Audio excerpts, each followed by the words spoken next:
बिस्मिल्लाहिर्रहमानिर्रहीम, अस्सलाम वालेकुम Pakistan. Very good morning to all of you. कैसे हैं आप तमाम लोग? उम्मीद करती हूँ बिल्कुल खैर खैरियत से होंगे, ठीक ठाक होंगे।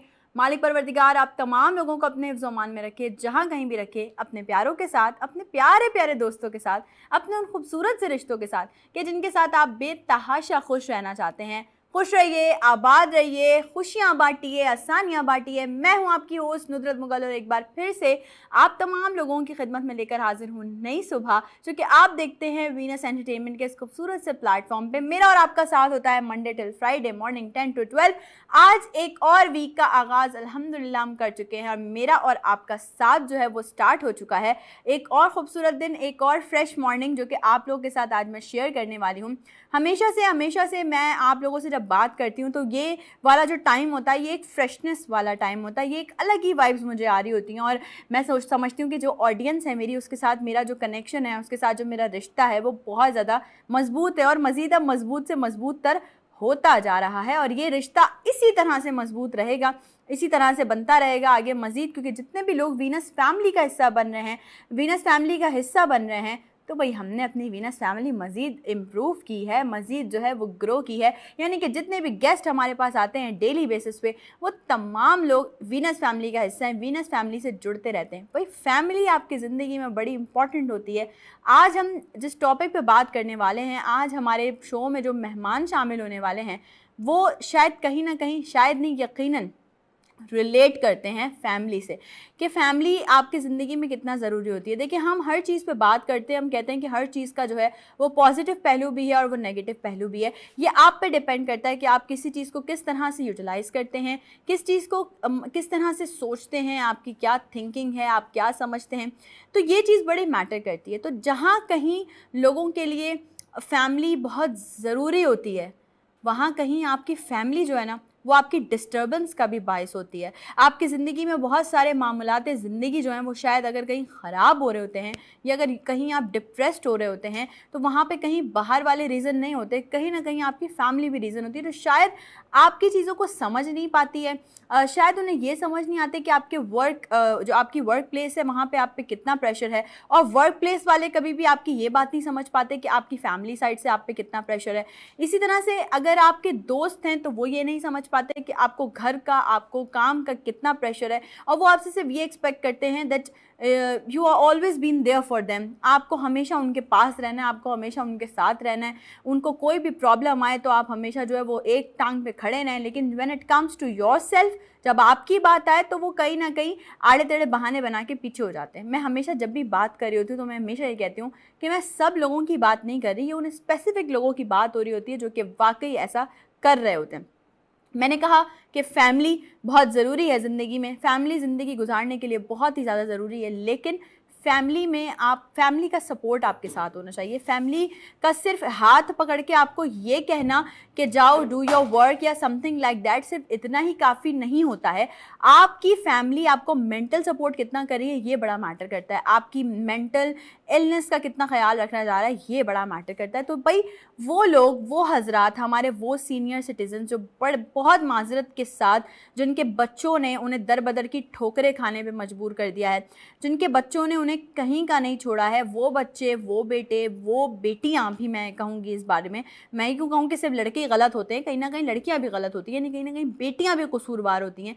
तो वो बच्चे जिनको उनके माँ बाप ने बड़ी मेहनत और मुशक्क़त से पाला है, उनको दर बदर की ठोकरें खाने पे मजबूर कर दिया है। देखिए, जहाँ होती है गलती माँ बाप की, या जहाँ गलती होती है उन लोगों की जो कि अपने बच्चों को नहीं समझ पाते, बच्चों की चीज़ों को अट्रैक्ट नहीं कर पाते, वो एक अलग टॉपिक है। लेकिन यहाँ हम बात करने जा रहे हैं उन लोगों की जिन्होंने अपना सब कुछ कुर्बान किया है अपने बच्चों पर, जिन्होंने अपना पेट काट के अपने बच्चों को पढ़ाया लिखाया, उन्हें इस काबिल बनाया कि वो माशरे में सर उठा के जी सकें, बात कर सकें, लोगों की बातों का जवाब दे सकें, इस माशरे में आने वाली हर परेशानी को हल कर सकें, अपनी जो भी उनकी परेशानियां हैं। आज वही बच्चे जो है वो अपने माँ बाप को छोड़े बैठे हैं। आज का टॉपिक आज के मेहमान रिलेटेड हैं। आज हमने इनवाइट किया है अपने शो में दारुल सुकून ओल्ड एज होम के तमाम उन मेहमानों को जो कि वहाँ रह रहे हैं, और मैं समझती हूँ कि अपने बच्चों से दूर रहकर यकीनन उनकी ज़िंदगी मुश्किल तो है, क्योंकि औलाद तो औलाद होती है, लेकिन कहीं ना कहीं वो बहुत आसानियों में भी रह रहे हैं, कहीं ना कहीं वो बहुत मतलब मैं समझती हूँ कि आराम से रह रहे हैं। वो सहूलियात ज़िंदगी या वो तमाम चीज़ें जो उनको अपने बच्चों के घरों में नहीं मिल सकती थी, वो तमाम सहूलियात ज़िंदगी उन्हें प्रोवाइड की जा रही हैं दारुल सुकून में, जहाँ पे उनके फ्रेंड्स भी बन गए हैं, जहाँ उनका एक सर्कल अलग है। याद तो उनको यकीनन आती होगी अपनी औलाद की, और वो यकीनन अभी भी अपनी औलाद के लिए दुआए खैर ही करते होंगे, लेकिन लम्हा फ़िक्रिया है तमाम उन औलादों के लिए जो कि अपने बच्चों अपने माँ बापों को अकेला छोड़ देते हैं इस तरह से, सिर्फ अपनी जो है वो 4 दिन की ज़िंदगी जीने के लिए या 8 दिन की ज़िंदगी जीने के लिए वो अपने माँ बाप को सोचते हैं कि हम घर से बाहर निकाल दें, हमारे माँ बाप हम पर बोझ बन गए हैं, हमारे माँ बाप जो है वो अब किसी काम के नहीं रहे हैं। जब इंसान बुढ़ापे की तरफ जाता है तो ये तो हम सबको पता है कि वो उसका जहन बच्चों की तरह हो जाता है, वो बच्चा बन जाता है। तो उसको उसी तरह से, जिस तरह से हम एक बच्चे को ट्रीट करते हैं, हमें पेरेंट्स को या अपने ओल्ड सिटीजन को उसी तरह से टैकल करना चाहिए। यहाँ बात सिर्फ माँ बाप की नहीं हो रही है, यहाँ बात हो रही है हर उस शहरी की जो कि बूढ़ा है, जो कि हमें अक्सर रोड्स पे नज़र आ रहे होते हैं खड़े हुए, या किसी रेस्टोरेंट में हम चले जाएं तो वहाँ पे वो वेटरिंग कर रहे होते हैं, और हम जैसी नौजवान नस्ल जो है वो बड़े उनको ना हिकारत से देख रही होती है, या उनको कभी ना कभी किसी बात पर धुतकार भी देती है। भाई खुदारा, वो पता नहीं किस हाल में जी रहे हैं, वो अपनी कितनी मजबूरी से ये काम कर रहे हैं, आपको नहीं पता। कोई भी बूढ़ा आदमी, कोई भी बूढ़ी औरत शौक से आपके आगे खाना सर्व नहीं कर रही है, या शौक से वो ये काम नहीं कर रही है जो कि आप उनको धुतकार रहे हैं। मैं समझती हूँ कि आज जो है हम बात करें अगर जो हमारे बुजुर्ग शहरी हैं उनकी अहमियत पर, तो हमारे माशरे का वो सुतून है, हमारे माशरे का वो एक तजुर्बा है, हमारे माशरे का वो एक इल्म है जिससे हमें मुस्तफ़ीद होना चाहिए, जिनके साथ हमें ज़्यादा वक्त गुजारना चाहिए। ट्रेंड चेंज हो गया, चीज़ें चेंज हो गई हैं, बच्चे अपनी नानी के साथ, अपने नाना के साथ, दादा दादी के साथ बैठना पसंद नहीं करते। क्यों जी? वो बूढ़े हो गए, तरह तरह के सवालात करेंगे। अगर आप उनके साथ बैठेंगे ना, आपकी यकीन जानिए एक्सपीरियंसेस में, आपके मालूमात में इजाफा होगा। उन्हें टाइम दीजिए। जब आपके बड़े बूढ़े यानी जब आपके बुजुर्ग जो घर के हैं वो आपके साथ हों, तो कोशिश करें कि सेल फोन्स भी अपना जो है वो साइड में रख दें, और इसके अलावा जो है वो अपनी ज़िंदगी को मज़ीद जो है वो आसान बनाते रहें। जो हमारी जो है ज़िंदगी में हमारी हिकमत और हमारी जो रहनुमाई है, मैं समझती हूँ ये जो हमारे बूढ़े सारे शहरी हैं ये करते हैं। अगर हम रास्ते से चलते हुए देखें, कचरा उठाने वाले लोगों को देखें, तो किस तरह से कभी हमने देखा है कि कुछ बूढ़े लोग भी उसमें शामिल होते हैं, तो वो बड़ा अजीब सा लगता है। कभी भी अल्लाह ना करे आप कभी भी अपने घर के किसी बुजुर्ग शहरी को उनकी जगह पर रख के नहीं सोचेंगे। आप सिर्फ आपके जहन में सिर्फ ये सोच ही आएगी ना, आपका दिल दहल जाएगा। तो यार वो भी किसी का बाप है, वो भी किसी का दादा हो सकता है, वो भी किसी का नाना हो सकता है। तो कोशिश करें कि उनको उस तरह से दुत्कारें नहीं, जिस तरह से आप अपने घर के बड़े बूढ़ों के साथ सलूक करते हैं, इसी तरह से आप ज़िंदगी में या माशरे में नज़र आने वाले तमाम शहरियों के साथ सलूक करें। ये हमारी ज़िम्मेदारी है कि जितने भी हमारे उम्र रसीदा लोग हैं, जितने भी हमारे अफराद हैं, उन सब की ज़िंदगी को आसान बनाना, उन सबको वक़्कार देना, उन सबको इज़्ज़त देना, उन सबको स्टेबल करना, ये हमारा अपना काम है, ये कोई और नहीं करेगा। ब्रेक के बाद जब आपको हम ज्वाइन करेंगे तो हमारे साथ मौजूद होंगे दारुल सुकून ओल्ड एज होम के वो सिटीजन्स जो अपनी ज़िंदगी दारुल सुकून में गुजार रहे हैं, किस तरह से गुजार रहे हैं, क्या उनकी जर्नी रही है, क्या उनकी बैकग्राउंड की लाइफ थी, बात की क्या लाइफ थी। आज इस टॉपिक पर हम बात करने वाले हैं। अपने आसपास मौजूद अपने बुजुर्ग लोगों का ख्याल रखिए, आज ये मेरा मैसेज है, अभी स्टार्ट में भी आप लोगों को, और एंड में तो फिर मैं समझती हूँ जब बात चलेगी तो बहुत सारे मैसेजेस आ जाएंगे। ब्रेक पे जा रहे हैं, आपने कहीं पे नहीं जाना। ब्रेक के बाद खूबसूरत से मेहमानों के साथ आपको दोबारा ज्वाइन करते हैं।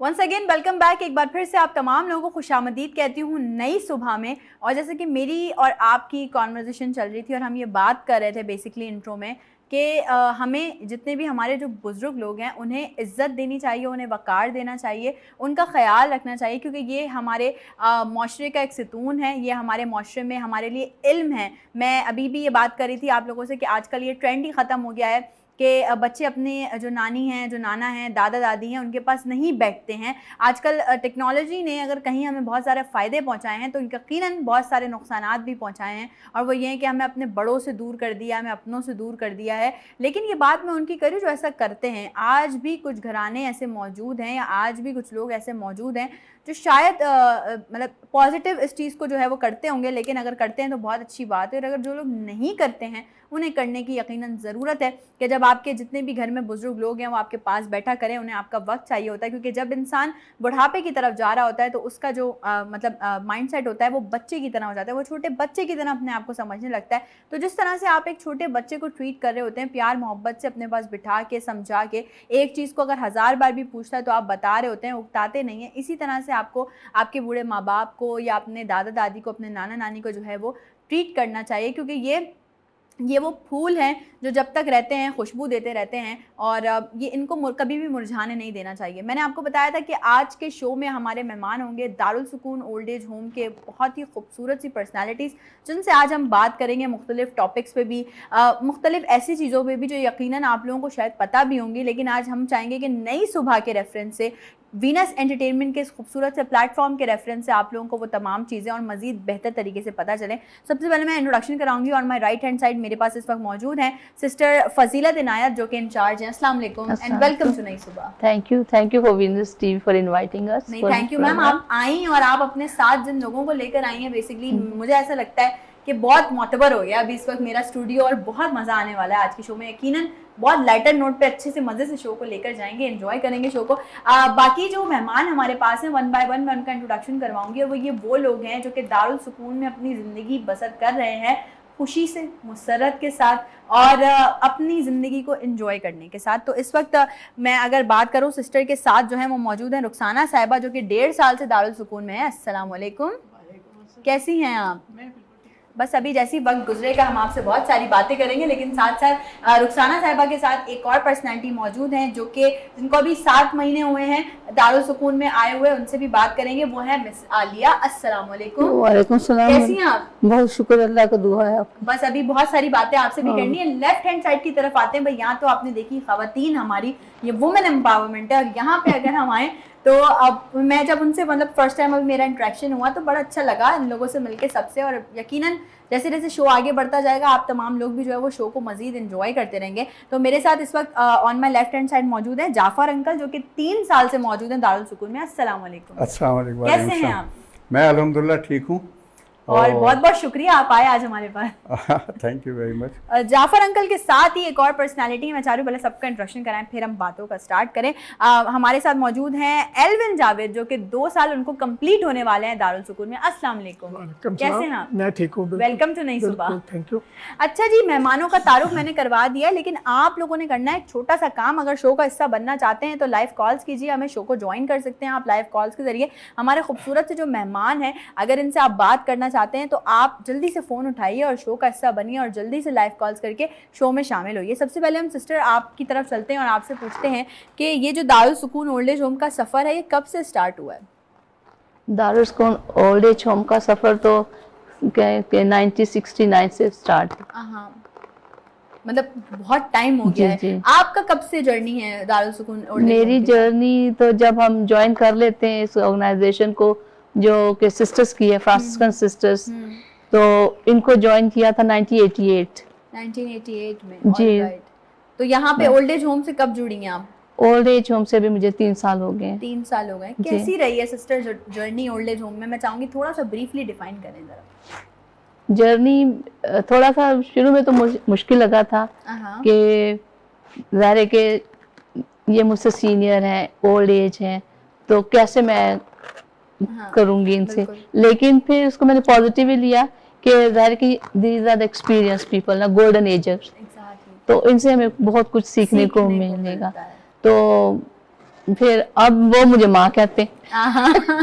मतलब वेरी प्लेजेंट जर्नी, और मैं बहुत खुश होती हूँ और कोशिश करती हूँ कि जस्टिफाइड करूँ, जो कि मतलब इतने सारे मोर देन 100 लोग हैं मेरे पास, 120 के करीब हैं, तो हर एक के साथ मतलब उनका ख्याल रखना, उनकी सबको खुश रखना। बिल्कुल। अच्छा, मैं अगर तो पूछूं, क्योंकि यहाँ पे फीमेल भी मेल्स भी मौजूद हैं, तो हमारे पास क्या रेशियो है दारुल सुकून ओल्ड एज होम में, कि फीमेल्स कितनी है, मेल कितने हैं? मेरे पास तकरीबन फीमेल है 69 हाँ। और मेल 47। अच्छा, मेल कम है, फीमेल ज़्यादा है। जी, 69 फीमेल्स हैं, 47 मेल्स हैं। जी। जाफर अंकल, मुझे आपसे पूछना है, बेसिकली 3 साल आपको हो गए हैं दारुल सुकून में, ये कहाँ से स्टार्ट हुआ, कैसे आए आप दारुल सुकून, कैसे पहुँचे?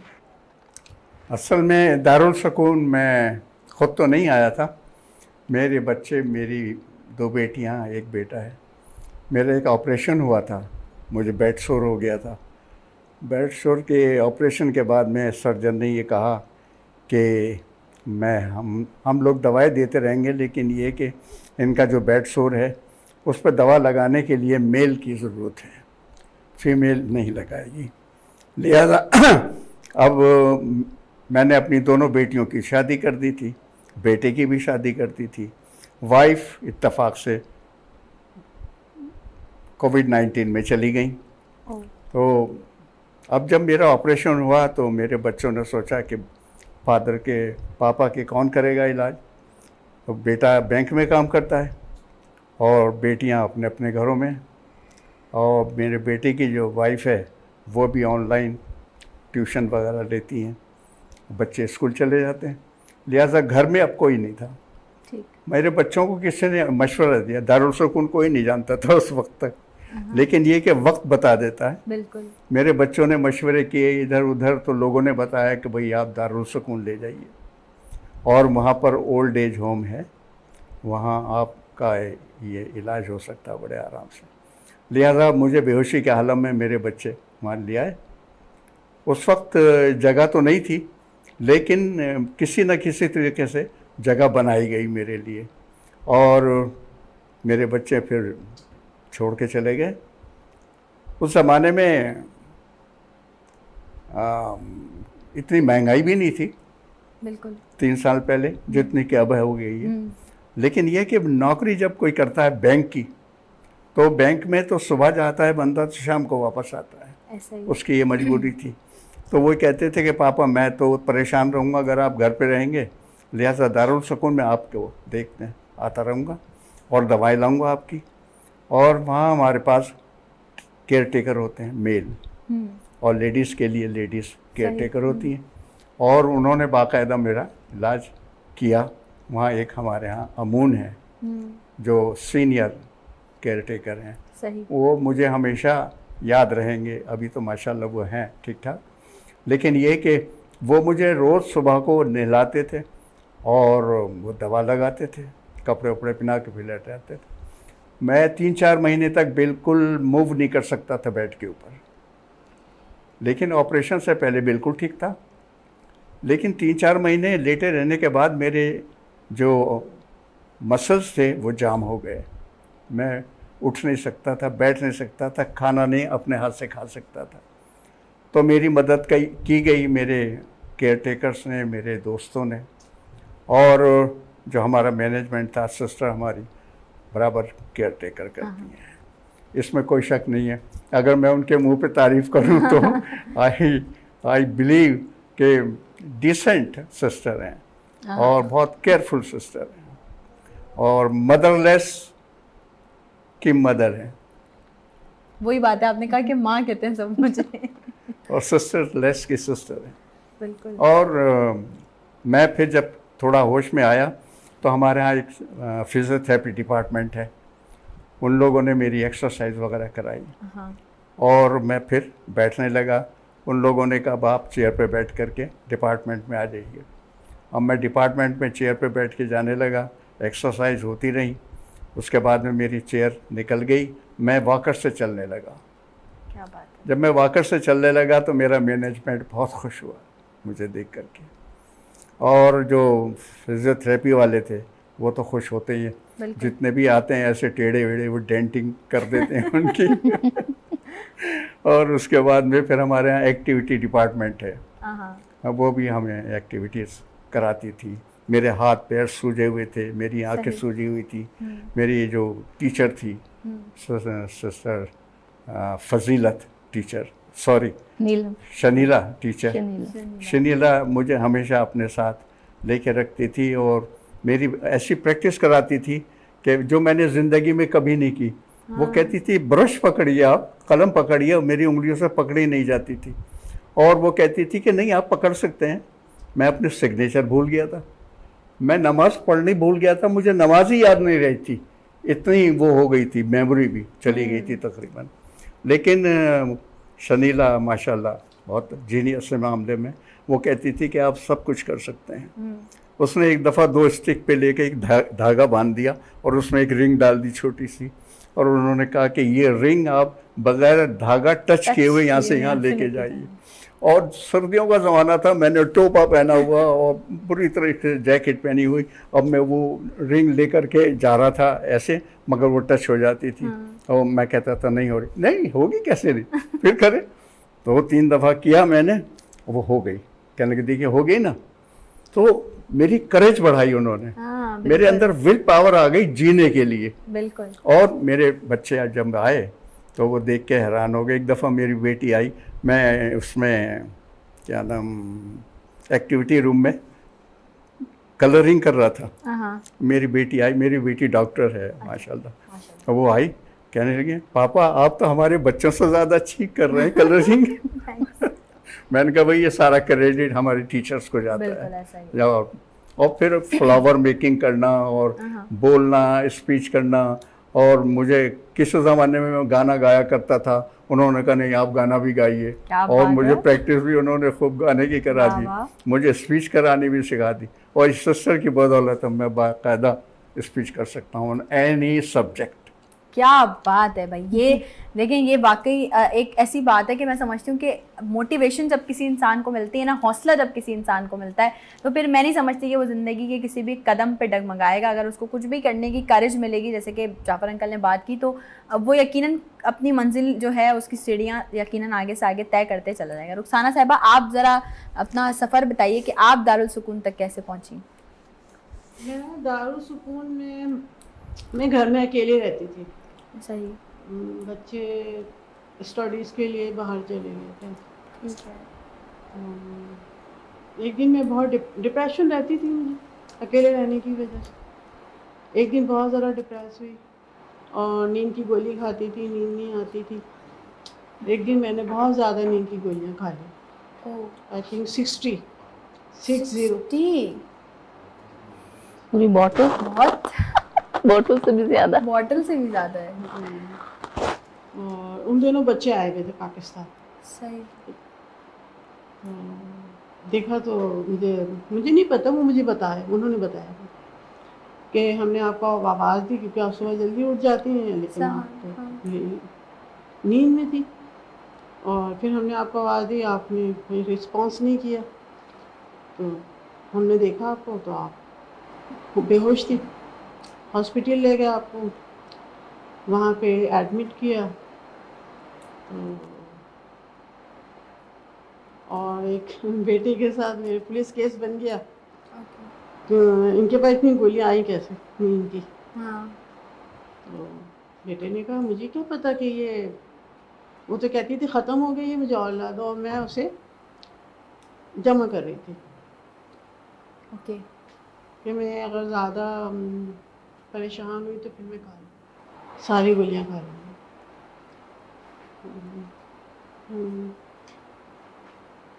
हॉस्पिटल में पुलिस आ गई, बेटे से कहने लगी, पूछने लगी कि कौन गोलियाँ कौन लाता था। बेटा का मुझसे मंगवाती थी। तो आप क्यों लाए इतनी सारी गोलियाँ। तो बेटी ने यही कहा मुझे तो नहीं पता कि कोई इनका इरादा है आगे कुछ करने का, ख़त्म हो गई है मैं ला देता था। बेहोश रही, 1 हफ़्ता बेहोश रही। और तो डॉक्टर ने बच्चों से यही कहा कि होश में आने के बाद इनके साथ कुछ भी हो सकता है, पैरालाइज भी हो सकती हैं, ब्रेन हेमरेज भी हो सकती है उनको। तो आप लोग तैयार रहें। आहिस्ता आहिस्ता होश आने लगा। फिर थोड़ी देर होश में रहती थी, फिर बेहोश हो जाती थी, इस तरह होने लगा। आई थिंक 10 दिन निकले यहाँ हॉस्पिटल में। उसके दिन एक दिन होश में आ गई। और मेरे हाथ सारे बंधे हुए थे बेड के साथ, और ड्रिप लगी हुई थी, यूरिन बैग लगा हुआ था सारा। मुझे डॉक्टर ने एक आप जैसी थी यंग डॉक्टर सामने खड़ी हुई थी, फिर मुझे होश आया, मैंने आँख खोली तो बहुत खुशी, आप सही हैं, कुछ नहीं हुआ आपको।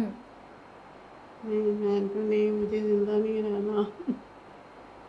जाहिर है वो आप अपने मेंटल डिप्रेशन में थी, फिर इतनी हैवी टैबलेट्स का असर, वो सारी चीज़ें थी। और बच्चे छोड़ के चले गए, मुझे जिंदा नहीं रहना। तो बेटी मेरी बाहर बैठी हुई थी, उससे आई हुई, तो उसको बुलाया कि देखिए हाँ आपके बच्चे बैठे हैं, आपका इंतज़ार कर रहे हैं। और कोई बात नहीं, बच्चे पढ़ के वापस आ जाएंगे। मैंने कहा नहीं, वापस नहीं आएंगे। ऐसा लगता था। मैं बहुत खुश है। डॉक्टर आए, फिर एक जेंट्स आए, नहीं आप बिल्कुल ठीक हैं। जब मैंने बात की उनसे, नहीं आप बिल्कुल ठीक हैं, आपको कुछ नहीं हुआ, हम आपको रिलीज़ कर रहे हैं। और डॉक्टर ने ये कहा इनको अकेला नहीं छोड़े। सही। तो फिर बेटी ने दारुसुकून का विज़िट किया, बेटी आई, उसने तो उसको पसंद आया।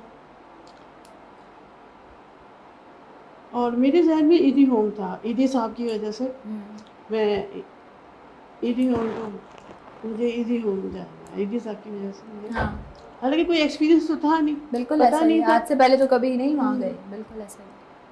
तो बेटी ने विज़िट किया, बेटी को पसंद आया, बेटी ने कहा नहीं मैं आपको वहाँ नहीं ले जाऊँगी, मैं आपको यहीं ड्रॉप कर। सही। फिर जाने से पहले जब मेरा वहाँ से रिलीज़ हुई हॉस्पिटल से, तो बच्चों ने मुझे व्हील चेयर पे थी उस वक्त, सिस्टर फजीलत के पास ऑफिस में आई। सिस्टर फजीलत बल्कि मना किया, मेरे पास जगह नहीं है।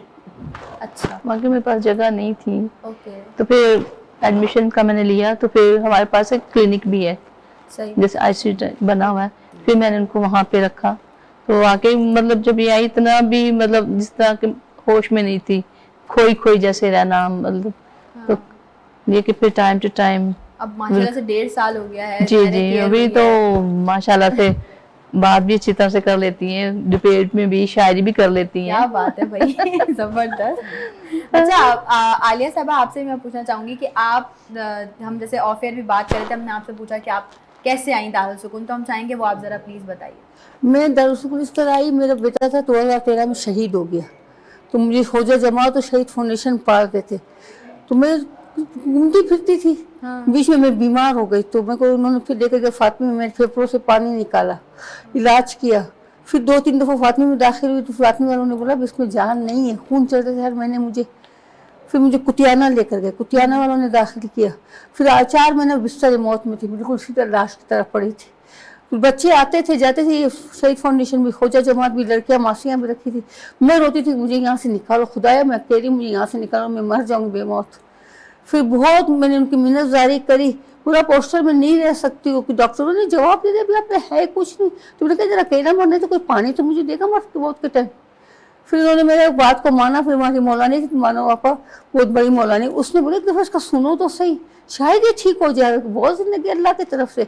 उन्होंने फिर मिस फजीला से मिले, मुझे तो नहीं पता, मैं जानती नहीं थी, मुझे लाश की तरह आए, फजीला मैडम को पता है, बिल्कुल बात कर सकते, एम्बुलेंस में लेके आए थे, तो यानी डॉक्टरों ने जवाब दे दिया था। अच्छा। तो फिर उसके बाद वे फजीला सिस्टर का मेहनत है और उसके बच्चों का मेहनत है, इन्होंने मुझे दवाई दारू किया, मुझे व्हीलचेयर बिठाना सिखाया, 15 दिन में यानी मैं खड़ी होने लगी। क्या बात। जो बिल्कुल बिस्तर से मेरे को बिठा के पानी चाय देते थे, वो मैं खड़ी हो गई। तो वो मेरी मुँह बोली बेटी आई, तो मैंने बोली मैं खड़ी हो सकती हूँ। बोले डॉक्टर ने जवाब तो खड़ी कैसे हो रही, मैंने कहा मुझे खुद नहीं पता, मौजिज़ा हुआ है मेरे साथ। अच्छा 15 दिन तो वो हुआ, फिर मैं व्हील चेयर पे थी, व्हील चेयर से फिर ये लोग डॉक्टरों ने जो कहते थे ना वर्जिश मरी, तो उन्होंने मुझे वॉकर पे लाए। अब वॉकर भी मैंने छोड़ दिया है। देखो कुदरत की शान। क्या बात तो मैं इतनी खुश हूँ यहाँ पे, तो सब जमात वाले भी खुश है, कहते शुक्र कि तेरी जगह टिक तो गई।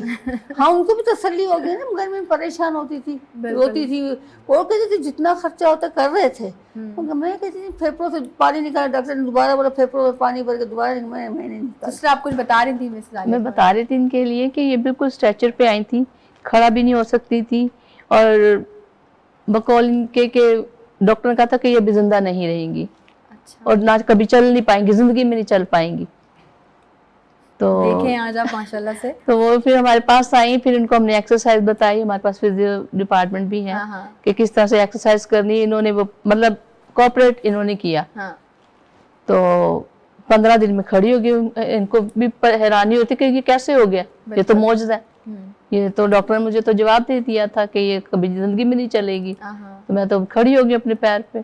बस इनकी हिम्मत हौसला बढ़ाते रहे, तो आज माशाल्लाह से बगैर स्टिक के चलती है। बस ये है, मतलब मैं समझती हूँ वही मैंने अभी जैसे कहा कि करेज, हौसला बढ़ाना बहुत ज़रूरी है। और अगर आप किसी का हौसला नहीं बढ़ाएंगे तो फिर वो शायद जहाँ पर हैं वहीं पे रह जाएंगे। एल्विन साहब से भी बात करनी है, लेकिन इस वक्त हमारे पास एक छोटा सा ब्रेक है। जल्दी से ब्रेक पे जाइए और जल्दी से वापस आइए, जल्दी से नई सुबह को ज्वाइन कीजिए।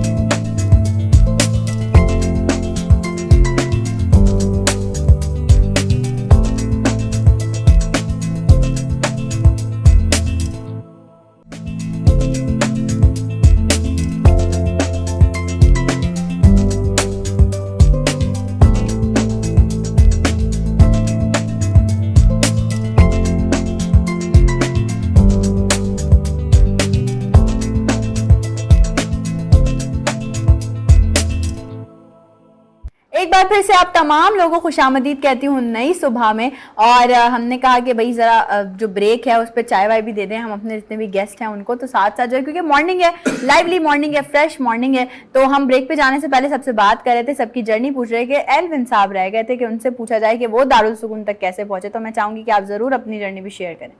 मेरा दारुल सुकून में आना ऐसे होगा कि मेरा एक हादसा हो गया था। अच्छा। पूरा जिस्म जख्मी हो गया था बस के नीचे आने से। ओह। बिजनेस था मेरा बिल्डिंग मेंटेनेंस का, वर्कर लगे रहते थे, काम अच्छा था, बच्चे बड़े खुश थे। जब इस हादसे में आया तो काम भी ठंडा पड़ गया और साथ ही कोरोना भी आ गया। ओके। उसके बाद में फिर हालात ऐसे बने कि मैं बच्चों को अच्छा ही नहीं लगना शुरू, बच्चों को जो मेरी शक्ल अच्छी नहीं लग रही। मैंने महसूस किया कि यहाँ रहना बेहतर नहीं है।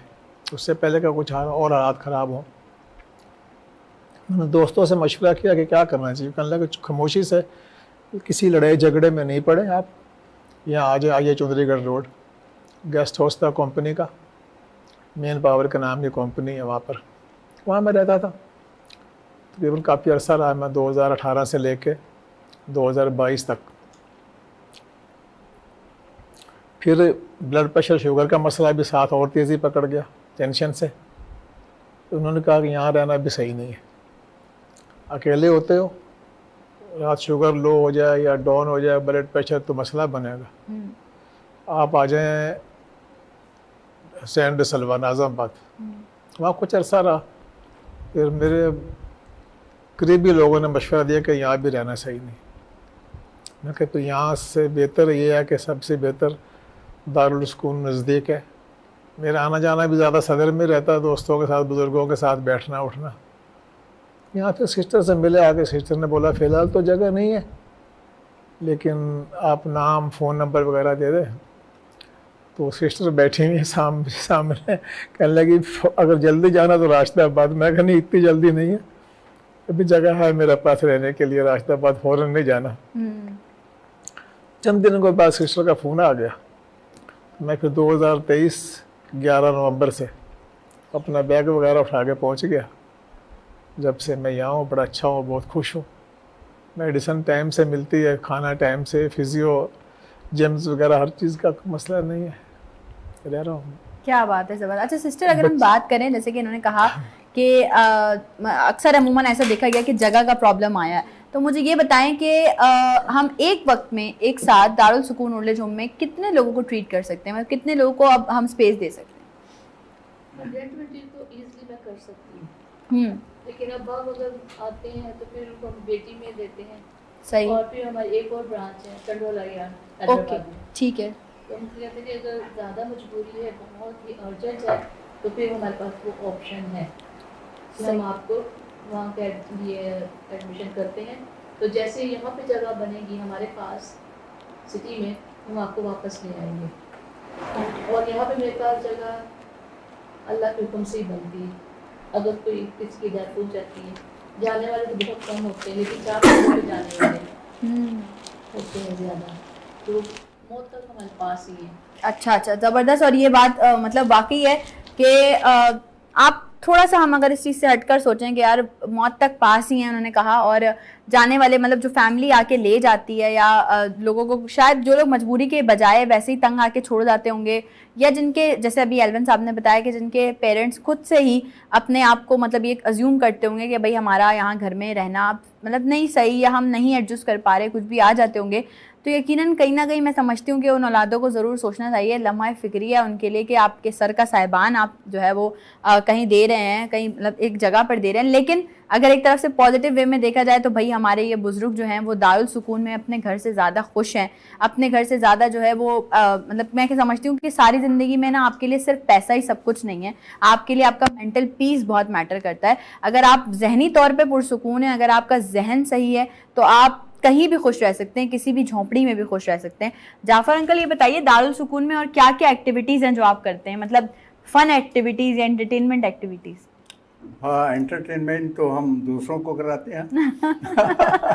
हमारे यहाँ सारी यूनिवर्सिटी जितनी भी हैं, जी जी, सारे स्टूडेंट्स आते हैं सही, एंटरटेन करने के लिए, अच्छा अच्छा, और उनके साथ 1-1.5 घंटा वो हमारे साथ गुजारते हैं। ओके, तो उसके अंदर हमारे यहाँ जो एक्टिविटी वाले हैं उन्होंने एक लेडीज़ का ग्रुप बनाया है जिनको डांस वांस आता है जरा, क्या वो बात है, डांस कराते हैं उनका। आप भी करते हैं? और मैं नहीं करता, लेकिन मैं गाना गाता हूँ। वो तो अभी हम आपसे थोड़ी देर में सुनेंगे। छोटी मोटी बातचीत कर लेता हूँ, लेकिन और हैं गाना गाने वाले, और हैं ये भी गाते हैं। हाँ, क्या बात है। और भी हैं अच्छा, गाने वाले। सिंगर्स में पाकिस्तानी सिंगर्स, क्योंकि मैं हमेशा अपने शो पे कंटेंट की बात करती हूँ, पाकिस्तानी कंटेंट की बात करती हूँ, अपने पाकिस्तान को हमेशा हमने खुद प्रमोट करना है, कोई बाहर से आके नहीं करेगा। तो मुझे बताएं, पाकिस्तानी सिंगर्स में से सबसे ज़्यादा फेवरेट आपका कौन सा सिंगर है, जिनको आपको जो आपको बहुत अच्छे लगते होंगे, ये बहुत अच्छा गाते थे या गाती थी? हाँ, दरअसल मैं पाकिस्तान से बाहर रहा ज़्यादातर, सही, और पाकिस्तानी फिल्में भी बहुत कम देखी हैं। लेकिन बाय द वे जो उस्ताद हैं हमारे, जो अब मरहूम हो गए हैं बेचारे, मेहदी हसन खान, मेहदी हसन खान, क्या बात है। वो मेरे पसंदीदा हैं। तो उनका ही कोई एक, मैं चाहूंगी कोई एक लाइन हो जाए गाने की, नहीं एक लाइन नहीं, सुना दें आप, थोड़ा सा सुना दें ज़्यादा सा। रफ्ता रफ्ता वो मेरी हस्ती का सामा हो गए, क्या बात है। रफ्ता रफ्ता वो मेरी हस्ती का सामा हो गए, दिन ब दिन बढ़ती गई उस हुस्न की रानाइयाँ, पहले गुल फिर गुल बदन फिर गुल सिताना हो गए, आप तो नज़दीक थे, नज़दीक तर तुम आ गए, पहले दिल फिर दिल रुबा फिर दिल के मेहमान हो गए, प्यार जब हद से बढ़ा सारे तकल्लुफ मिट गए, क्या कहना है। प्यार जब हद से बढ़ा सारे तकल्लुफ मिट गए, पहले आप से तुम हुए फिर जाने जाना हो गए, रफ्ता रफ्ता वो मेरी हस्ती का सामा हो गए। क्या बात है, वेरी वेल डन। और मतलब आपने इतना दिल से गाया, वो नजर आ रहा था ऐसे कि मतलब आप बहुत दिल से फील करके गा रहे हैं। मुझे लगता है आपको ये गाना बहुत पसंद है। ज्यादा पसंद पाकिस्तानी एक गाना यही मुझे आता है। लेकिन आपको पसंद भी है, तभी तो आप ऐसे हाँ, फील से गा अच्छा रहे थे। गाना। एल्विन साहब, राफर अंकल बता रहे थे आप भी गाते हैं, तो कोई पाकिस्तानी गाना आप भी हमें सुनाएं। चल रहा है आजकल जो वायरस चल रहा है हाँ ना, जी जी जी जी। इससे गला खराब है, आवाज ही सही नहीं निकल रही, तो गाना नहीं तो लेकिन हम कोशिश करेंगे थोड़ा सा, जैसे शोज गोज ऑन, हम 2 लाइनें आपसे सुने जरूर। ले आई फिर कहाँ पर किस्मत हमें कहाँ से, ये तो वही जगह है गुजरे थे हम जहाँ से। ले आई फिर कहाँ पर मजबूर कर रही है ये गर्दिश ज़माना। भूल गए। लेकिन कोई बात नहीं, जितनी भी आपने कोशिश की ना, वो आप कह रहे थे आवाज नहीं निकल रही, खराब आवाज मेरा भी। गला खराब चल रहा है। हाँ बिल्कुल, नहीं अब गला सही हो जाएगा। अब आप गाते रहेंगे ना, गला सही हो जाएगा। हाँ, रफ्ता सही हो जाएगा। अच्छा जी, एक छोटी सी ब्रेक पे जा रहे हैं। आप तमाम लोगों ने कहीं पे नहीं जाना, जल्दी से जाइए और जल्दी से वापस आइए।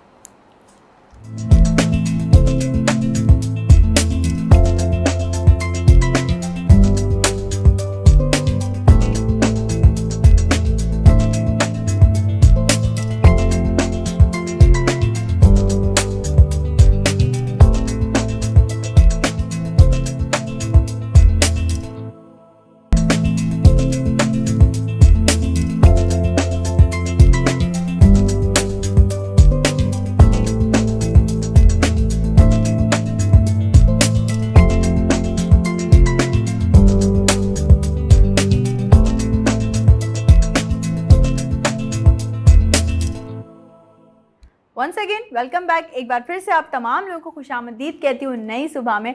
ब्रेक पे जाने से पहले हमने 2 खूबसूरत से गाने सुने थे जाफ़र अंकल से और एल्विन सर से, जो कि बड़े मज़ेदार हमारे, मतलब कहते हैं ना, यहाँ पे माहौल एक क्रिएट हो गया है। जाफ़र अंकल, मैं ज़रूर आपसे पूछना चाहूँगी, आपने बताया कि आप पाकिस्तान से बाहर भी रहे हैं ज़्यादातर, फिर पाकिस्तान में भी रहे हैं, तो मैं अभी ये पूछना चाहती हूँ कि बेसिकली लाइफस्टाइल जो है आपका, दारुल सुकून का लाइफस्टाइल और उससे पहले के लाइफस्टाइल में क्या डिफरेंस? लॉट ऑफ डिफरेंस उसमें तो।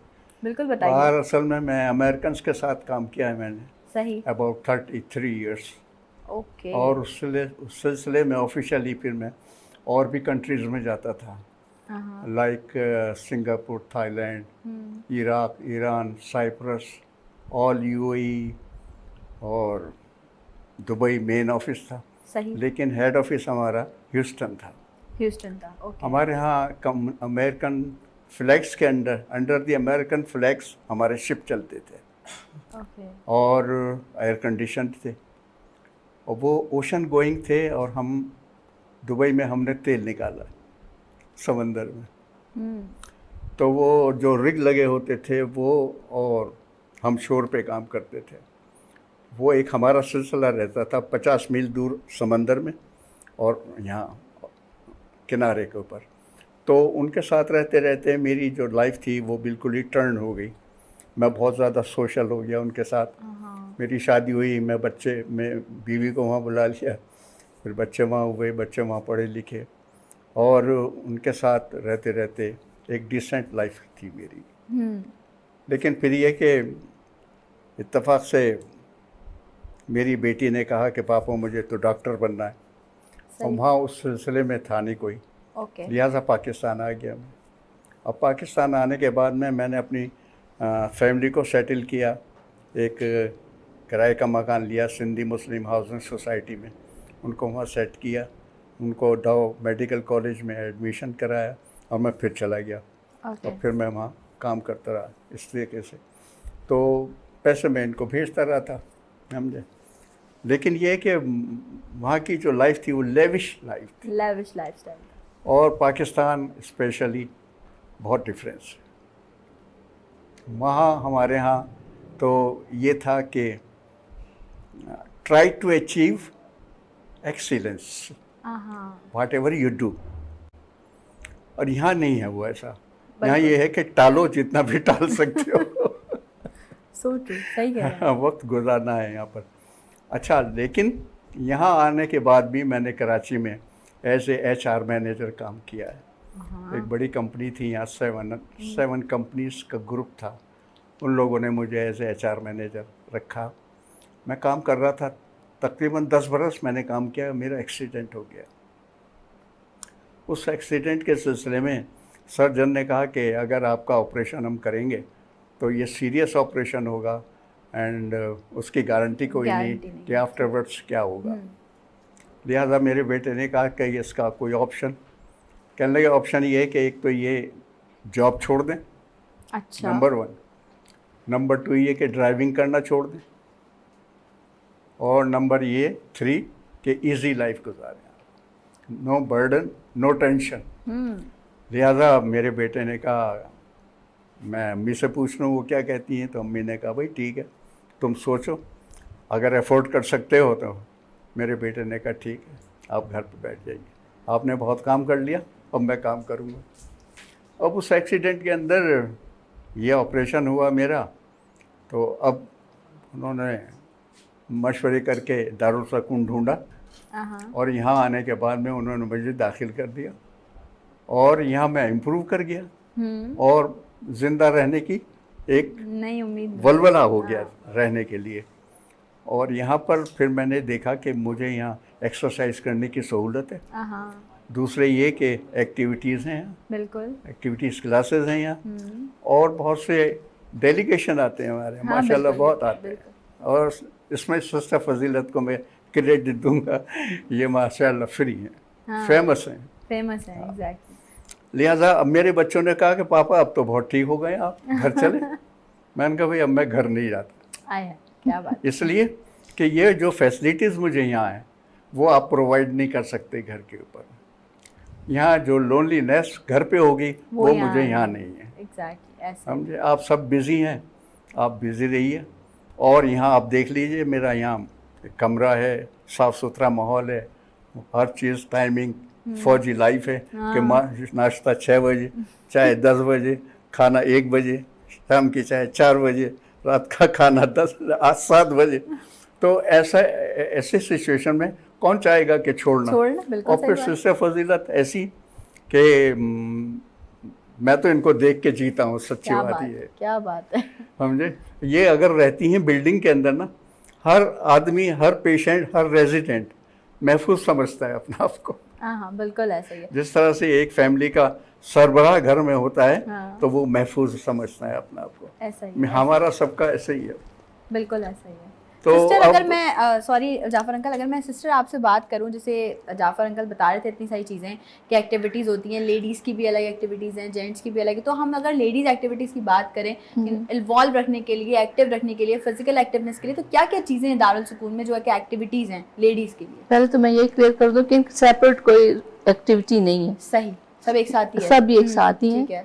और मिलजुल के ही कर रहे होते हैं। अगर वो फ्लावर मेकिंग है तो सारी मेकिंग कर रहे हैं, ज्वेलरी मेकिंग है तो सारे, फिर जैसे कोई इवेंट आ रहा है जैसे 14 अगस्त है तो वो प्री प्रेपरेशन होती है, वो डेकोरेशन उसी हिसाब से तैयार करते ताकि हम अपना जो होम है, अपना जो सेंटर है, अपने हैंडमेड डेकोरेशन से ही उसको डेकोरेट करें। क्या बात है। और फिर मिलजुल के सारे करते हैं इस तरह की एक्टिविटीज़। तो आप क्या समझती हैं, मतलब जो लेडीज़ हैं जो आपके पास आती हैं, जैसे अभी हम रुखसाना बाजी की बात कर रहे थे, तो ये पिल्स खाई हुई थी इन्होंने, और आपने बताया कि जब ये आई तो नहीं, बात भी नहीं कर पा रही थी प्रॉपर, हम ऑफ एयर भी यही बात कर रहे थे। तो इस तरह की लेडीज़ को जब एक सोर्स ऑफ मोटिवेशन मिलती है दारुल सुकून से, दोबारा जी आज देखिए माशाल्लाह से बात भी कर रही हैं हमसे, अभी हम शायरी भी सुनेंगे इनसे, तो आपको कैसा लगता है, ये फीलिंग कैसी है?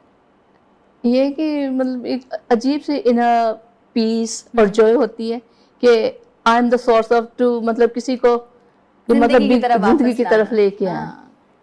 तो ये बस एक सेटिस्फैक्शन और जॉय एंड हैप्पीनेस जो कि मैं मेरा जब बचपन में थी, सिस्टर्स को देखा जो हमारी सिस्टर्स हैं जिन्होंने ये होम स्टार्ट किया, तो किस तरह से वो केयर करती थी, गोद में ले लेना, अगर कोई रो रहा है तो उसके आंसू कैसे पहुंचने हैं, उसको जप्फी लगानी है, तसल्ली देनी है, हाथ दबाना है, चाहे कहो कुछ भी नहीं, लेकिन ये कि show your concern and love ना, तो इस तरह की चीजें।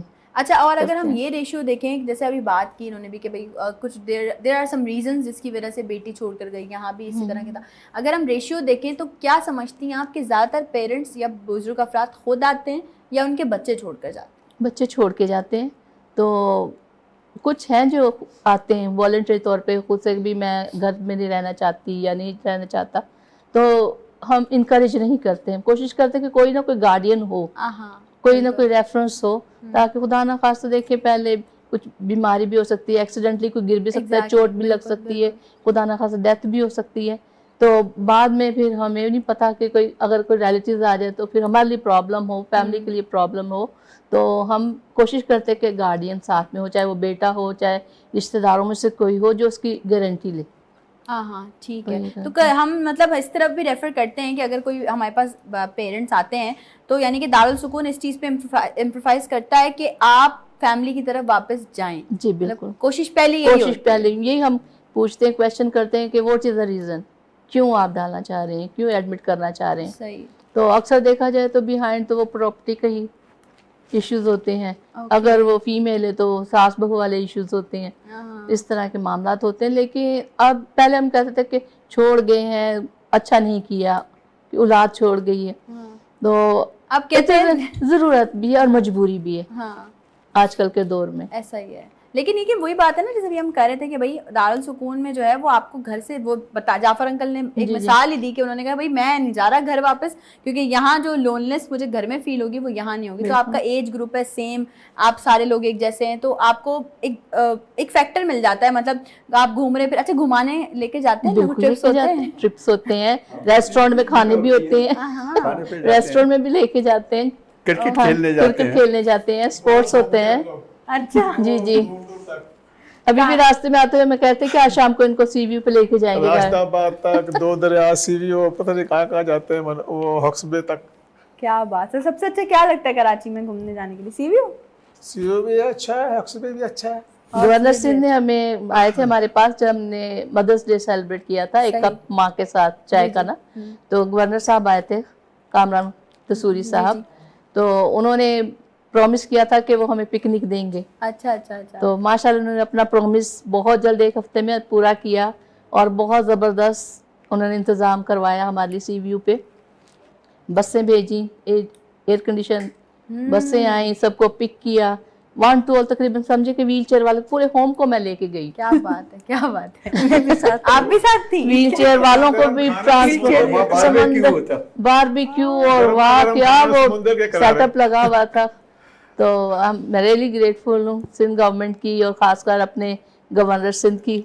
नहीं, he is doing great job. और वो He's a वो great क्या man. बहुत सारे इदारे हैं जो कि काम कर रहे हैं। हम कभी भी नहीं ब्लेम कर सकते कि गवर्नमेंट काम नहीं कर रही। अब गवर्नमेंट जो है इनिशियल लेवल पे हमारी चीजें करना शुरू हो गई। आप बता रही थी आप भी गई थी पिकनिक पे, फिर अच्छा लगा था, मजा आया था? जी हाँ, मैं व्हील चेयर पे थी, मुझे बच्चों ने गोद में उठा के बस में चढ़ाया, बस में गोद में उतारा। अच्छा, अभी तो शुक्र अल्लाह का चल रही। उस टाइम सिस्टर ने मुझे लेकर गई, फिर भी कहती नहीं इसको भी ले चलो। फिर अच्छा लगा था, एंजॉय किया था, मजा आया बहुत था? मजा आया, बहुत मजा। पानी में गई थी आप? नहीं, मैं तो व्हील चेयर पे थी। व्हील चेयर में ही पानी में नहीं चली नहीं, आती? मैं नहीं जा सकी, मगर बहुत बच्चों ने गोद में उठाया मुझे, मतलब गोद में साथ ताऊ। अप्रैल में गए थे। अच्छा अच्छा।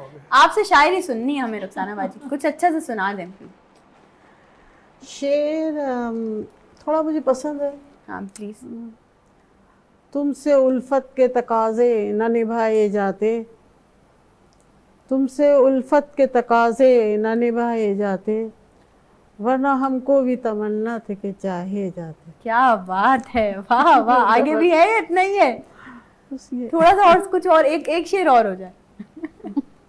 ये तो बहुत ही खूबसूरत था। हमसे तुमसे तुमसे उल्फत के तकाजे न निभाए जाते, तुमसे उल्फत के तकाजे न निभाए जाते, वरना हमको भी तमन्ना थी कि चाहे जाते। वाह वाह वाह। और कुछ जल्दी से एक और भी सोच लें, कोई एक और अच्छा सा शेर। कितनी अच्छी शायरी करती हैं, देखें जरा। आपकी एक बुक निकालते हैं, शायरा बनाते हैं, आपको बुक लिखें आप, हैं आपकी एक बुक रिलीज करते हैं आपके नाम से। सही है सिस्टर? इनको बोले शायरियाँ लिखना शुरू कर। किसी चीज में मना नहीं करते। मेरे पास तो बहुत पैसे कहते हैं कि कीमती खजाने, मैं तो कहती हूँ कि we are treasure, we are collecting in our house. और हीरे की कदर तो जौहरी ही जानता है, फिर ये तो मशहूर ज़माना, एक कोटेशन भी है और सब जानते भी हैं। अच्छा एल्विन, मुझे आप ये बताइए एल्विन अंकल के आपने बताया कि जाते हैं, घूमने जाते हैं, सब जगह जाते हैं, एंजॉय भी करते हैं। अच्छा, ब्रेक में भी आप काफ़ी बात कर रहे थे सिंगर्स के हवाले से, आपको भी गाने का शौक है, तो आपको पाकिस्तानी सिंगर्स में से कौन कौन सिंगर्स हैं? पाकिस्तानी सिंगर में 4 सिंगर बहुत अच्छे हमारे हो गुजरे जो दुनिया में नहीं है, जैसे खान साहब थे, मेहदी हसन, मैडम नूरजहां थे, अहमद रुश्ती, मसूद राना, बहुत अच्छे सिंगर। अच्छा, इनके गाने आप सुनते हैं? हाँ, मैं सुनता हूँ गाने। और अभी आप ब्रेक में बता रहे थे कि आपको इस सिराइकी गाना भी, सिराइकी गाना मुझे वो अचानक आ गया, तो वो डांस और गाना बड़ा अच्छा लगा मुझे। अच्छा, उसके साथ ढोल वोल सारा कुछ, तो मैंने इतना सुना कि मुझे आधे से ज़्यादा याद आ गया। तो सुनाएंगे ज़रा थोड़ा सा? क्योंकि अकेला सिस्टर साहब की बड़ी मेहरबानी है, इन्होंने मेरा इंतज़ाम कर दिया वाईफाई का। ओके। चिट्टा चोला सिवे दर्जी नहीं बुलेंदा ढोले दी मर्जी, चिट्टा चोला सिवे दर्जी नहीं बुलेंदा ढोले दी मर्जी, चिट्टा चोला आया बाहरों एता आया है ढोले दे कारू, चिट्टा चोला सिवे दर्जी नहीं बुलेंदा ढोले दी मर्जी, चिट्टा चोला लाइक नारी, चिट्टा चोला लाइक नारी कच्ची निकली ढोले दी यारी, चिट्टा चोला सिवे दर्जी नहीं बुलेंदा ढोले दी मर्जी, चिट्टा चोला मैं सांभ रख सा, चिट्टा चोला मैं सांभ रख सा, मैं तो ढोला तेरी लाज रख सा, चिट्टा चोला सिवे दर्जी नहीं बुलेंदा ढोले दी मर्जी। क्या बात है भाई, वाह वाह वाह। और ये आपने सिर्फ सुन सुन के याद सुन किया? के। क्या बात है, वो बड़ा मुश्किल होता है वैसे किसी भी दूसरी लैंग्वेज में गाना। मैं सुन रहा था ना गाने, अचानक वो ढोल और वो मुझे बड़ा अच्छा लगा म्यूजिक, मैं अच्छे सुनता हूँ, तो मैं बार बार सुना। अभी एक और सुन रहा था, वो सिंधी है वो मिक्स। जी बिल्कुल गा सकते हैं, हमारे पास नहीं वो भी सुन रहा हूँ मैं भूल भी गया। कौन सा गाना? वो जो आप याद करें, जब तक हम जरा सिस्टर से बात करते हैं। आप याद करें, आप याद करें, हम सुनेंगे जरूर। कोई लैंग्वेज बैरियर नहीं, हमारे पास कोई लैंग्वेज। अच्छा सिस्टर, एक बड़ा इंपॉर्टेंट सवाल है जो मैं अभी करने जा रही हूँ आपसे, वो ये है कि देखिए लोग जो हमारे पास आते हैं, दारुल स्कूल में आते हैं, तो एक तो उनका वैसे ही ट्रस्ट टूट चुका होता है अपनी फैमिली से, या अगर कोई उनको छोड़ के जा रहा है तब, या अगर वो खुद से आ रहे हैं तब। तो यहाँ आने के बाद आप लोगों पे ट्रस्ट डेवलप होने में टाइम लगेगा, जाहिर सी बात है। हो सकता है बहुत से लोग ऐसे जल्दी से एक्सेप्ट ना कर दो, तो वो ट्रस्ट और वो एक रिश्ता कैसे कायम करते हैं आप लोग? प्यार से। हाँ, सबसे मेन चीज है प्यार। प्यार, आप प्यार, जब तक जो है वो किसी को प्यार नहीं देंगे, जी, मोहब्बत नहीं देंगे, तब तक वो आपकी यहाँ आप हम इंसानों की मिसाल के बजाय हम जानवरों की मिसाल दे सकते हैं कि देखिए अगर यहाँ पर अभी इस वक्त एक बिल्ली हो और उसे हम में से कोई एक बंदा प्यार दे रहा है और बाकी सब उसे दूर भगा रहे हो, तो वो यकीनन उसी इंसान के पास जाएगी। तो अगर मैं आपसे पूछूं कैसा लगता है जब कोई मतलब आता है और वो नहीं एक्सेप्ट कर पा रहा होता, वहाँ पे घुल मिल नहीं रहा होता, तो उसको किस तरह से आप वापस लेकर आते हैं कि भाई नहीं ये आपके ही लोग हैं, आपकी अपनी फैमिली है, इसको अपनी फैमिली की तरह ट्रीट करें? बिल्कुल यही कहते हैं कि देखिए आप यहाँ पे आए हैं, हम आपसे प्यार करते हैं, ये सारे आपके बहनें हैं, भाई हैं, मतलब अपने रिश्ते ढूंढे। तो मेरा ख्याल मुश्किल से 1 हफ्ता 10 दिन लगते हैं। शुरू में जब आते काफ़ी एग्रेसिव भी होते हैं, गालियाँ देना, मार कुटाई, शोर करते हैं, लेकिन स्लोली फिर कूल एंड काम हो जाते हैं और फिर मिक्स अराउंड हो जाते हैं।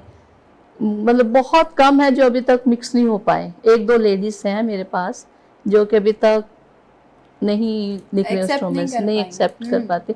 हालांकि वो इतनी अच्छी राइटर है, स्टोरियाँ लिखती रही। नौने हार का एक नॉवेल निकलता बच्चों के लिए, एग्जैक्टली, उसमें वो लिखती थी, लेकिन अभी तक वो खोई सी रहती है।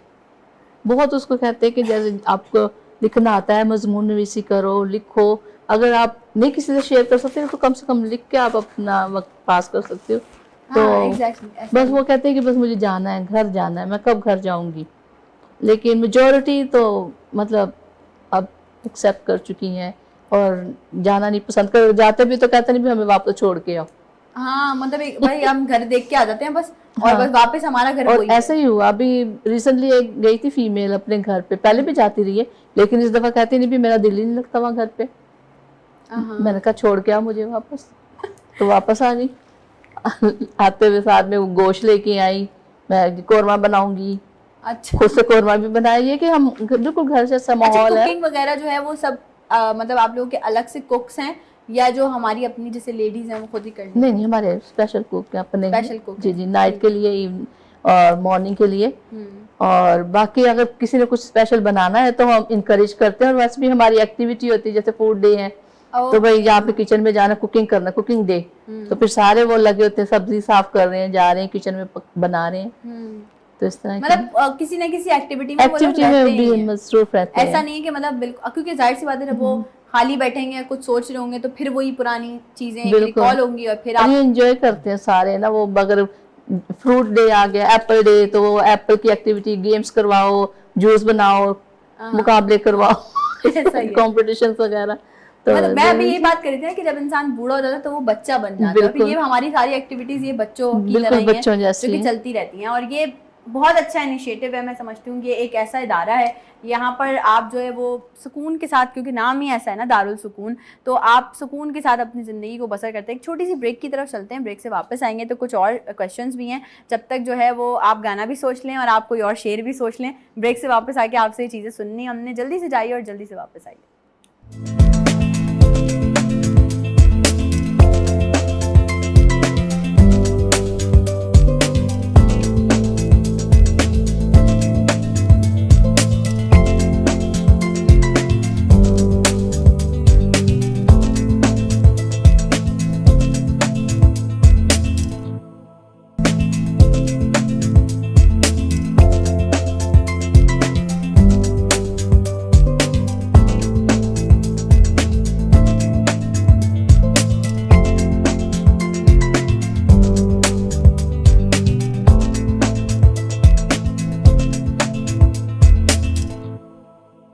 एक बार फिर से आप तमाम लोगों को खुशामदीद कहती हूँ नई सुबह में। शो बहुत ही मज़ेदार जा रहा है और मुझे सीरियसली बहुत मज़ा आ रहा है। एंड आई जस्ट वांट कि ये तो मेरा शो आज 2 घंटे का ना हो, ज़्यादा का हो, लेकिन जाहिर सी बात है वो हमें करना पड़ता है। अच्छा, यहाँ मैं आप लोगों को बताती चलूँ कि मेरा और आपका साथ होता है जी किचन में भी, जो कि आप देखते हैं वीनस एंटरटेनमेंट के प्लेटफॉर्म पे 1 से 2 हम लाइव होते हैं आपके साथ आपका किचन में। और थोड़ा सा हमने शो का फॉर्मेट चेंज किया है, वो ये चेंज किया है कि जितने भी यंग शेफ़ हैं, जितने भी एक्सपीरियंस शेफ़ हैं, जिनको कोई प्लेटफॉर्म नहीं मिला है या अगर प्लेटफॉर्म मिला भी है तो उस तरह से नहीं मिल पाया जिस तरह से मिलना चाहिए, तो वो हमसे कांटेक्ट कर सकते हैं, आ सकते हैं आपका किचन में, लाइव कुकिंग कर सकते हैं आप और अपनी कुकिंग स्किल्स को शोकास कर सकते हैं। तो मेरी और आपकी मुलाकात अभी 1 घंटे बाद किचन में भी होने वाली है दोबारा से एक और नए यंग या एक्सपीरियंस शेफ़ के साथ। लेकिन इस वक्त नई सुबह के स्टूडियोज़ में जो पर्सनैलिटीज़ मौजूद हैं, जिनसे हमारी बातचीत चल रही है, जिनसे हम कॉन्वर्जेशंस कर रहे हैं और बड़ी मज़ेदार सी कॉन्वर्जेशन है जो हम करते जा रहे हैं, वो सब लोग ताल्लुक़ रखते हैं दारुल सुकून ओल्ड एज होम से। और मैं समझती हूँ कि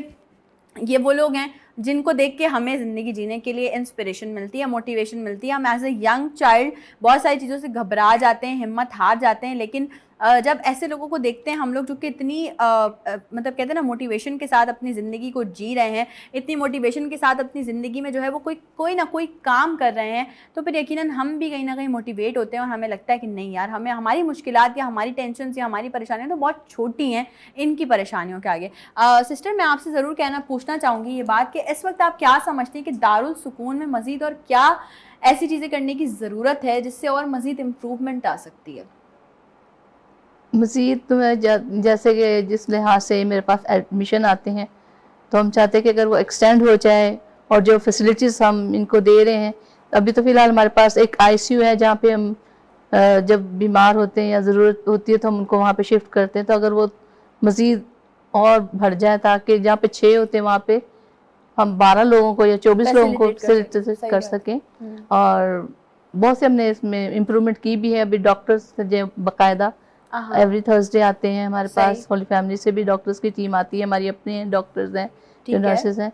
लेकिन मैं चाहती हूँ कि अगर मज़ीद जिस तरह के लोग अब के वक्त की ज़रूरत है, तो अगर हमको इसको मज़ीद एक्सटेंड कर सकें तो यानी कि ये ये चीज़ है जो आप चाह कह रहे हैं कि इम्प्रूवमेंट इम्प्रूवमेंट लाइक आएगी लोगों की उसमें। कैपेसिटी हम बढ़ा लें। ठीक है, ठीक है, तो ये बहुत अच्छी बात है और ये यकीनन इंशाल्लाह आने वाले वक्तों में हम ज़रूर देखेंगे। जाफर अंकल, एक सवाल है आपसे, वो ये है कि अगर एक टाइम मशीन यहाँ पे मैं रख दूँ और आपको कहूँ कि जवानी में वापस चले जाएं और आप चले जाएं जवानी में वापस, तो एक मशवरा जो आप अपने आप को देंगे जवानी में जाके कि ये चीज़ जो कर चुके हैं वो दोबारा नहीं करेंगे।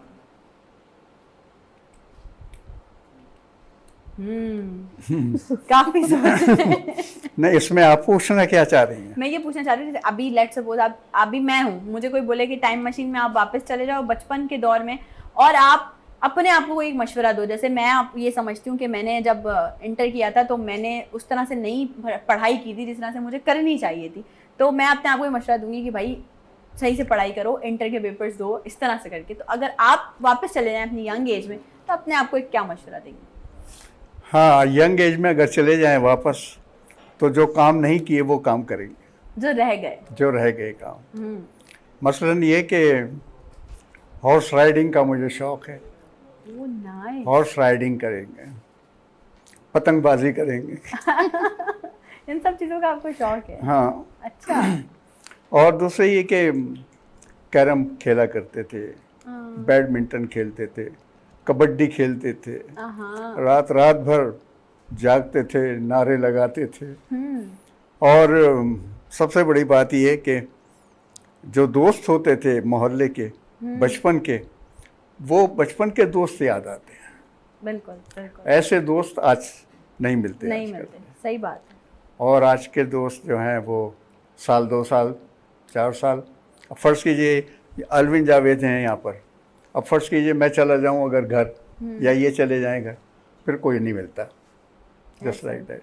लेकिन उस ज़माने में जो होते थे वो दोस्त होते थे। मैं एक दफ़ा वहाँ बैठा, मेरे क्लास फेलो थे वो, यहाँ पीटीवी में मैनेजर थे, तो मैं उनके पास बाहर से जब आता था अक्सर तो उनके पास बैठा करता था।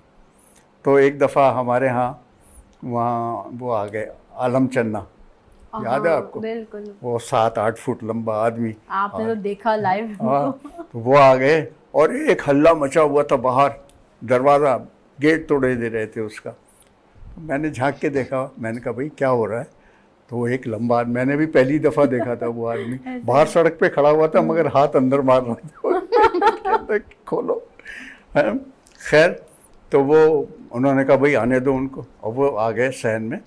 उस ज़माने में बिलोच साहब थे वहाँ जीएम, तो मैं बैठा हुआ था वहाँ एडमिनिस्ट्रेशन में। तो एडमिनिस्ट्रेशन के जो थे एडमिन, उन्होंने कहा भाई यहाँ बुला लो। अब वो आ गए, अब दरवाजे में वो खड़े हुए हैं, अब वो झुक नहीं सकते, दरवाज़ा कहाँ है और वो कहाँ खड़े हुए हैं, और वो उनको झुकाना, 2 आदमियों ने उनको झुकाया और वो आके बैठे और उनको सांस चढ़ा हुआ बुरी तरीके से। मैं ये देख रहा कि मैंने कहा यार आदमी जवान है लेकिन काबू में नहीं है अपने, हैं, और लोग उसको देखने के लिए बेतहाशा पागल। उन्होंने कहा पानी चाहिए मुझे, तो उन्होंने कहा भाई पानी लेके आओ। वो एक गिलास में पानी लेके आया, तो वो आलम चन्ना देखने लगा, कहने लगा यार 1 गिलास? तो एडमिन साहब ने कहने लगे यार जग ला ना भर के पानी का। तो वो जग भर के लाया पानी, वो पूरा जग पी गया। उसके बाद में तब उसको होश आया, और फिर उन्होंने कहा कि भाई जो बाहर गेट पे खड़े हुए हैं उनसे कहो कि भाई ये बाहर तो आएंगे, बाहर ही देख लेना, अंदर आके कैसे देखेंगे आप, इतनी सारी खलकत खड़ी हुई है। लिहाजा उनको फिर खाना वाना खिला करके एक चेक दे करके उन्हें रुखसत किया, तब वो गए। तो जवानी की बहुत सी चीज़ें याद आती हैं। वो दोस्त मेरे अब यहाँ नहीं हैं, एक कनाडा चला गया। अच्छा। और एक ऑस्ट्रेलिया चला गया। अच्छा, दारुल सुकून में आपका सबसे अच्छा दोस्त कौन है? दारुल सुकून में एक दफ़ा हमारे यहाँ वो हो रहा, सेलिब्रेट कर रहे थे हम, क्या था, फास्ट फ्रेंड।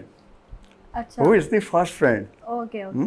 वो तो उस दिन हम सेलिब्रेट कर रहे थे, तो सब बता रहे थे ये। तो मैंने कहा मेरी तो फास्ट फ्रेंड सिस्टर है। तो सिस्टर ने कहा हाँ क्यों नहीं। तो मेरी तो जब से यही फास्ट फ्रेंड है। क्या बात है, और ये अच्छी बात है ना आपका और इन सब का, ये जो फ्रेंड वाला बॉन्ड है ना, ये मजबूत होना चाहिए। वरना ये नहीं होगा तो ये लोग कभी भी अपने, अच्छा मैं समझती हूँ कि शायद मुझे लगता है कि हर कोई आके आपसे अपने दिल की बात कर देता होगा, कोई ऐसा ही है। परेशानी है आपस में, वैसे तो दारुल सुकून में रह रहे हैं तो कोई परेशानी वाली बात तो नहीं है, हर चीज़ प्रॉपर ऑन टाइम हो रही है, लेकिन मैं समझती हूँ कि ये कर देता होगा। सिस्टर मैं चाहूँगी कि क्योंकि हमारे प्रोग्राम का टाइम बिल्कुल अब अपने एंड को पहुँच चुका है, तो जो लोग हमें देख रहे हैं किसी मजबूरी के तहत भी अगर चलें दारुल सुकून छोड़ जाते हैं, लेकिन मैं चाहूँगी कि उन स्पेसिफिकली यंगस्टर्स को जो कि तंग करके माँ बाप को घर से या तो निकाल देते हैं या उन्हें मजबूर कर देते हैं कि वो अपना घर छोड़ दें, क्या मैसेज देना चाहेंगी? मेरा मैसेज ये है अपने यंग वंस के लिए कि आज वो जो कुछ भी हैं इन्हीं की बदौलत है, वालिदैन की ही बदौलत है। तो इन सीढ़ियों को मत भूलें, इन सीढ़ियों से जिनसे आप चढ़ के आज ऊपर गए हो तो नीचे से मत निकालें। जब हम सीढ़ी को निकाल देंगे तो फिर how you are going to come down, गिरेंगे नीचे। तो नीचे आने के लिए भी ये सीढ़ी की ज़रूरत है आपको, तो प्लीज़ इनकी कदर कीजिए, उसकी रिस्पेक्ट कीजिए और इनकी दुआएं लीजिए। बहुत ही खूबसूरत मैसेज के साथ जो है वो अपने प्रोग्राम को एंड नोट की तरफ लेकर जा रहे हैं। जाफर अंकल बेहद शुक्रिया आपका बेहद शुक्रिया, आप दोनों का बहुत शुक्रिया कि आप लोग आज प्रोग्राम में आए। Sister thank you so very much. और इंशाल्लाह अब हम अपनी पूरी टीम के साथ दारुल सुकून ओल्ड एज होम विजिट करेंगे और एक ज़बरदस्त सी गैदरिंग प्लान करेंगे, एंटरटेनमेंट गैदरिंग हमारे जितने भी बुजुर्ग हैं उनके लिए। और जो लोग मुझे इस वक्त देख रहे हैं उन तमाम लोगों को मैं ये बात आपको बताती चलूँ कि देखिए मैंने इंट्रो में भी आप लोगों से कहा था और मैं अभी भी आप लोगों से ये कह रही हूँ कि खुदारा कदर कीजिए। और मैं हमेशा से बात करती हूँ कि अल्लाह पाक जिस दिन कहीं मुझे कोई मौका देगा तो इंशाल्लाह उन स्पेसिफिक बुजुर्ग हजरात के लिए जो कि किसी न किसी रेस्टोरेंट में वेटर की जॉब कर रहे होते हैं, मेरी ये कोशिश है और मैं इंशाल्लाह इन फ्यूचर कोशिश करूँगी कि दारुल सुकून से मेरी कोलैबोरेशन हो जाए। मैं चाहती हूँ कि उन लोगों के लिए मैं कोई एक ऐसा इदारा बनाऊं या कोई एक ऐसी जगह के साथ कोलैबोरेट करूं जहां वो भले कुछ ना कुछ मेहनत मजदूरी कर रहे हों लेकिन उनको लोगों की झिड़कियां ना सुननी पड़े, उनको लोगों का धुतकारना ना सुनना पड़े, क्योंकि बड़ा बुरा लगता है तो हम जैसे यंग वंस वहाँ पे जाते हैं और अगर कोई ना कोई बात हो जाए, आपके खाने में कोई प्रॉब्लम हो जाए, कोई ऑर्डर में लेट हो जाए, तो आप उनको जिस तरीके से आवाज़ लगाते हैं, उनको जिस तरीके से डिसरिस्पेक्ट करते हैं, वो बहुत बुरा लगता है। एंड सीरियसली अगर आप किसी को इज्जत नहीं दे सकते तो कम से कम उसकी बेइज्जती भी ना कीजिए।